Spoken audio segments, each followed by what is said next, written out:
Il existe trois réglages dans tes outils marketing, trois clics simples qui peuvent complètement changer ton trafic.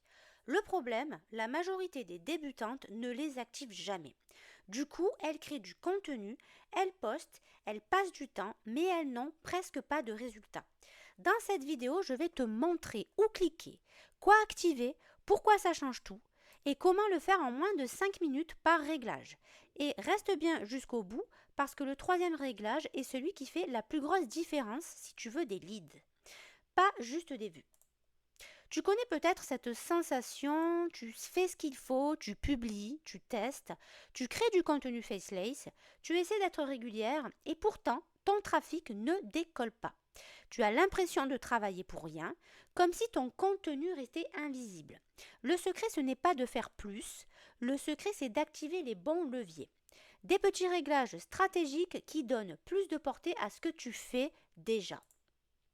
Aujourd'hui, je vais te montrer les trois que je considère comme les plus rentables quand on veut attirer du trafic qualifié, générer des leads et construire un système simple.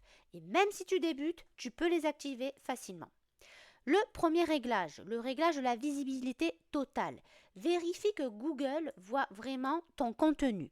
Le premier réglage est caché dans un outil gratuit que trop de gens installent sans vraiment l'utiliser. Cet outil, c'est Google Search Console. La plupart des gens regardent juste le graphique de clic, puis ferment. Mais la vraie mine d'or, ce n'est pas le graphique. La vraie mine d'or, c'est les pages non indexées. Tu crois que ton site est sur Google, mais en réalité, Google peut très bien ignorer certains articles, certaines pages de capture, certaines pages de produits ou encore des pages stratégiques. Et une page que Google ne voit pas égale zéro trafic organique. On va ensemble faire la petite démonstration, d'accord? On va aller sur Google Search Console et on va regarder dans le menu de gauche indexation page et on va regarder dans la section pourquoi finalement ces pages ne sont pas indexées. C'est là que nous allons voir les catégories de problèmes, d'accord? Alors, on va aller voir ça tout de suite. Donc, je ferme mes onglets ici. Alors, Google Search Console.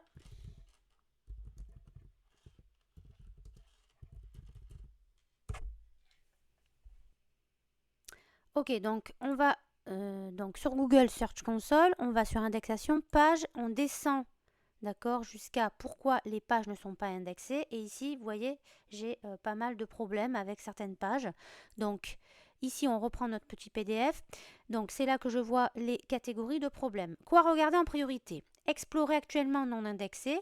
Google a vu la page mais il ne la juge pas assez utile. Détecter mais pas encore exploré. Souvent un problème de maillage interne, c'est-à-dire qu'il n'y a pas assez de liens qui redirigent vers ma page. On a aussi 404 introuvables comme problème. On a aussi lien cassé, page supprimée, erreur à corriger. D'accord? Donc ici, j'ai évidemment des pages introuvables. Aucune autre page avec balise conique et exclue par la balise no index. Page avec redirection, ça, faudra que je vois parce que je ne sais plus ce que c'est exactement. Mais là, voilà, par exemple, on a exploré actuellement non indexé.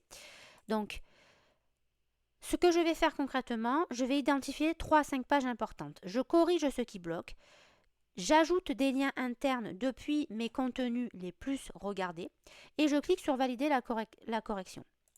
D'accord? Donc ici, par exemple, évidemment, il va falloir que je détermine exactement. Non, je ne sais pas ce que je vais faire. Je détermine exactement, voilà, toutes les pages qui ne sont pas vues. Donc c'est celle-ci, d'accord? Il faut que dans ces pages, je rentre dans l'article de blog, c'est souvent des articles de blog, et à l'intérieur de mon article, j'envoie vers une autre page qui a plus de succès. Une fois que j'ai réalisé ça, je peux lui dire de valider la correction. Et normalement, quand il va faire son prochain scroll, le robot de Google, il va voir que j'ai fait ces modifications et donc il va arrêter de les mettre en non indexé. D'accord? Pour les 404, alors pour les 404, on est ici. Alors là, 404, je peux tenter déjà de relancer euh, une, une, un rafraîchissement avec le robot. Je m'aperçois qu'il n'y a rien à faire. Il les retrouve pas. Donc ça veut dire qu'à l'intérieur, je dois avoir des liens cassés. Donc pareil, je retourne sur mon blog, dans les articles qui me signalent, je vérifie quels sont les liens cassés et je les supprime, je les enlève pour mettre des liens qui sont évidemment neufs et qui sont accessibles. Ça, c'est pour donc le problème des 404. Et pour les autres, par exemple ici, alors ça, je crois. Ouais, ça en fait ce sont des pages de capture ou des pages de certains tunnels de vente que j'ai, d'accord, et qui ne sont pas référencés par Google parce que j'ai oublié tout simplement de mettre une description, des mots-clés dans la partie paramètres de la page. Donc ça pareil, c'est très facile, je vais sur ma page SMIO, je rajoute tout ce qu'il faut au bon endroit, je demande à Google de la valider. Et voilà, au bout de quelques jours, en théorie, ça devrait rentrer dans l'ordre. Voilà, donc ça, c'était pour la première des choses. Finalement, ce que ce réglage fait vraiment, il ne booste pas une page. Il débloque du trafic sur des pages invisibles. C'est un effet multiplicateur. D'accord? Le réglage numéro 2, le contenu magnétique. Devenir la réponse. Le deuxième réglage est ultra simple et pourtant presque personne ne l'utilise correctement. Il est directement dans Google, pas dans un outil payant, pas dans une méthode compliquée. C'est la boîte autre question posée. Le problème, beaucoup de créatrices écrivent un bon article ou font une bonne vidéo, mais ça reste une réponse correcte. Le résultat, ça va stagner, ça va pas ranker dans la première page, ça va attirer peu de trafic. Pourquoi? Parce que Google ne veut pas juste une réponse. Google veut la meilleure ressource sur le sujet. Donc finalement, comment on peut régler ce problème? Eh bien, tout simplement en prenant notre sujet, exemple, contenu faceless, affiliation débutante, trafic sans pub, vidéo faceless IA. On va le taper directement sur Google et on regarde autres questions posées. Et là, Google te donne littéralement la roadmap de ton contenu. Exemple de questions qu'on peut voir, c'est quoi un contenu faceless? Comment faire du contenu sans se montrer? Quel outil à utiliser? Comment attirer des trafics? Donc en fait, ce que je suis en train de vous dire, c'est que, admettons, je prends un mot-clé ici. D'accord? Tiens, je vais prendre celui-là. Je vais taper ici affiliation débutante. Je vais aller sur Google. Je vais cliquer ici. Donc, pour vous donner un exemple, j'ai pris un mot-clé, j'ai mis affiliation débutante. Je descends un petit peu. Et là, je vois autre question. Comment puis-je débuter dans l'affiliation? Est-ce que l'affiliation est rentable? Comment réussir dans l'affiliation? Après, on peut s'amuser évidemment à cliquer ici. Voici les grandes étapes à suivre. Comprendre son audience, choisir la plateforme, déterminer le type. Voilà. Et en fait, ça, c'est des choses que vous pouvez vous servir pour vous faire un plan de structure. D'accord? Vous vous inspirez de ce plan de structure-là qui vous est proposé dans Autre question pour monter votre propre article. Et donc, forcément, quand Google va voir que finalement vous répondez de façon efficace à une question qui a été suggérée par lui-même, quelque part, eh bien ça va instantanément vous faire remonter dans les stats. D'accord? Donc, ceci étant fait, d'accord, on passe à la suite. Finalement, qu'est-ce qu'on fait concrètement, les amis? Eh bien, on va prendre 4 à 6 questions. On va s'inspirer, comme je vous l'ai dit, des plans de structure qu'on va trouver en dessous ces questions et on les transforme en sujets d'articles avec des sections pour peut-être une éventuelle vidéo, avec des slides que l'on va mettre dans un carrousel que l'on va publier sur Instagram ou par exemple on peut réaliser un script de vidéo pour un format Reel ou un format TikTok, etc., etc. Donc finalement, on va plus créer au hasard et à l'intuition, on va répondre carrément à des questions qui ont déjà été demandées par des personnes finalement qui sont en recherche de solutions. D'accord? Donc pourquoi finalement ça peut faire un x10? Parce qu'un seul contenu peut se positionner sur ton sujet principal. Des dizaines de questions peuvent être secondaires à ton sujet principal. Donc finalement, c'est comme passer de une porte d'entrée à 20 portes d'entrée.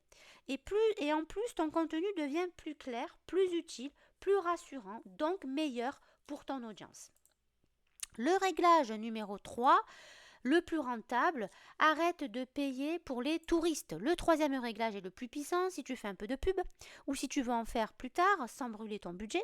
Le problème classique du retargeting, c'est ça finalement. Les gens ciblent tous les visiteurs du site et c'est une erreur. D'accord? En fait, ce qu'on vous demande, c'est quand vous commencez à avoir du trafic, les amis, il ne faut pas à chaque fois remettre votre article ou votre offre ou votre vidéo à des personnes qui sont déjà venues voir votre contenu parce que ça, c'est quelque chose qui va lasser forcément les gens. Et en plus de ça, Google n'aime pas ça et le repère assez facilement. Donc c'est une grosse erreur. Dans tous les visiteurs, tu vas mélanger quelqu'un qui a lu ton article pendant 4 minutes avec quelqu'un qui a quitté ta page en 2 secondes. Tu vas donc dépenser ton budget sur des personnes tièdes, voire froides. Le réglage caché, d'accord, dans ce qui est publicité Facebook, Instagram, quand tu crées une audience personnalisée à partir du trafic de ton site, au lieu de prendre tous les visiteurs, tu choisis visiteurs par temps passé et tu cibles le top 25% des visiteurs les plus engagés ou cliquer, d'accord, ou cliquer dans ton interface Meta, eh bien tu vas dans ton gestionnaire de pub Meta, tu vas dans Audience, créer une audience personnalisée, site web, menu déroulant, visiteurs par temps passé, choisis top 25% et tu sauvegardes ton audience. Donc le nom recommandé pour cette audience, top 25% visiteurs engagés sur 30 jours. Voilà. Donc quand tu vas refaire une publicité sur Meta, eh bien tu t'apercevras que ton trafic sera beaucoup plus qualitatif et tu vas pas payer dans le vent pour une personne qui va regarder ton contenu 3 secondes au lieu d'aller dépenser de l'argent pour quelqu'un qui est vraiment intéressé. Voilà le but en fait de cette manœuvre. Pourquoi finalement ce réglage explose ton ROI? Eh bien, tu réduis la taille de l'audience, évidemment, mais tu augmentes la qualité.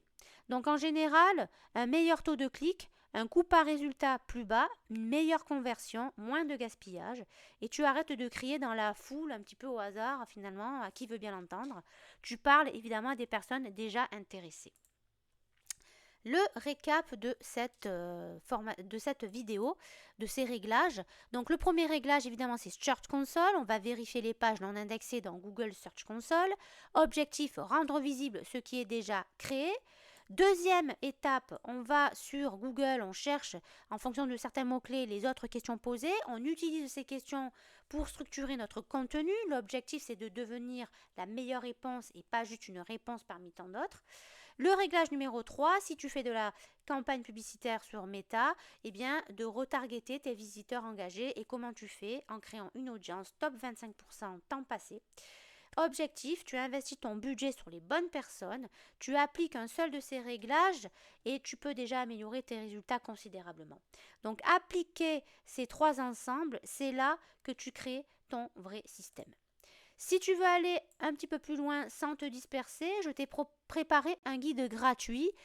Cette vidéo Faceless en 1 heure, il est pensé pour les débutantes qui veulent créer du contenu simplement pour attirer du trafic sans se montrer et sans se compliquer la vie. Le lien est dans la description et si tu veux la méthode complète pour relier contenu, lien, email et commission, tu peux aussi regarder ma formation juste en dessous. Et si cette vidéo t'a aidé, mets un like, dis-moi en commentaire lequel des 3 réglages tu vas activer en premier. Je te dis à très vite.